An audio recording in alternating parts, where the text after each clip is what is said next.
ரொம்ப ரொம்ப பிடிக்கும். I love Karnan for many reasons. கர்ணனுடைய ஸ்பெஷாலிட்டி என்ன அப்படின்னு பார்த்தீங்கன்னா, நம்ம லைஃப்பில் கொஞ்சம் யோசிச்சு பாருங்களேன். மாதா, பிதா, குரு, தெய்வம், எஸ்ஆர்னும் இந்த 4 பேர்ல ஒருத்தவங்க நம்மளுக்கு சரியா அமையலாட்ட கூட நம்ம லைஃபே போச்சு. எஸ்ஆர்னும் கொஞ்சம் யோசிச்சு பாருங்க. அம்மா ஒரு மனுஷனுக்கு சரியா அமையலன்னா அவன் லைஃப் பெரிய சாபக்கேடு. எஸ்ஆர்னும்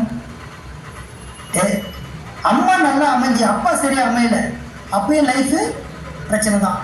அம்மா அப்பா ஓகே, ஆனால் சரியான குரு கிடைக்கல, தன்னோட ஆற்றலை வெளியே கொண்டு வரதுக்கான குரு கிடைக்கல, அப்பயும் லைஃபு போச்சு. குருவும் கிடைச்சாச்சு, ஆனால் இறைவனுடைய பிளெஸிங்ஸ் கிடைக்கல, தெய்வத்துடைய அனுகிரகம் கிடைக்கல, உருப்படவே முடியாது. இந்த 4 விஷயமும் ஒரு மனுஷன் சரியா அமையணும். இந்த 4 விஷயம் கரெக்டாக அமைஞ்சு போச்சு, பிளஸ்டுலேயும் பிளஸ்டாவேன். இந்த மகாபாரத்தில் வர கர்ணனை போய் பாருங்களேன். பிறக்கும் போதே அம்மா யாரும் தெரியாது, தண்ணியில் விட்டாச்சு, அம்மா கை விட்டாங்க. அப்பா யாரும் சொல்ல முடியாது, அப்பா கை விட்டாச்சு. குரு கற்ற வித்தை தேவைப்படும் போது கை கூடாதுன்னு சாபம் விட்டாரு. கற்ற வித்தை தேவைப்படும் போது கை கூடாதுன்னு சாபம் விட்டார், குரு கை விட்டாரு. தெய்வம் போருக்கு போறதுக்கு முன்னாடி சூரிய கவசத்தை அந்த கவசத்தை வந்து வாங்கிடும்.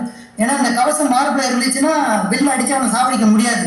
தெய்வம் மாறு விஷயத்துல வந்து கவசத்தை தானம் கேட்டு வாங்கி போடும். அம்மா கை விட்டாங்க, அப்பா கை விட்டாங்க, குரு கை விட்டுட்டாரு, தெய்வம் கை விட்டுட்டு 4 பேரும் கை விட்டாலும் கடைசி வரைக்கும் ஒரு இடத்துல கூட கர்ணன் புலம்பவே இல்லை. கடைசி வரைக்கும் ஒரு இடத்துல கூட கர்ணன் புலம்பவே இல்லை. லைஃப்ல அவன் எடுத்த ஒரு ஒரு ஒரு ஐடியா என்ன, ஒரு டிசிஷன் என்ன அப்படின்னா, என் லைஃப்ல ஒரு விஷயம் சரியா நடக்கலான்னு கூட பரவாயில்ல, ஆனா எல்லா விஷயத்தையும் நான் சரியா நடந்துகிட்டே போகணும்னு முடிவு பண்ணான்.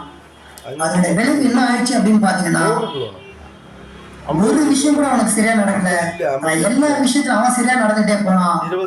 முடிவுல அவனோட வாழ்க்கை எப்படி இருந்துச்சு அப்படின்னா, எல்லாரும் இறந்து போனா இங்க இருந்து மேல கடவுள் கிட்ட போவாங்க, ஆனா அவனை கூட்டி போட்டு கடவுளே மேல கீழே இறங்கி வந்தாரு. பாப்பா கூட்டு போன கடவுளே கெஞ்ச விட்டுட்டான், நீ பெர்மிஷன் கொடுத்தாதான் அவனை கூட்டு போ பண்ணிட்டு.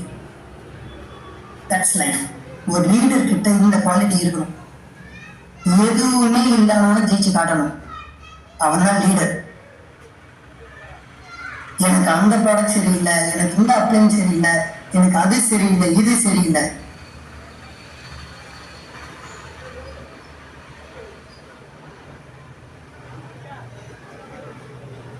கர்ணன் எப்பயுமே கர்ணன் எக்ஸாம்ல உங்க லைஃப்ல முன்னிறுத்தி உங்க வாழ்க்கை அணுகிக்கிட்டே போங்க.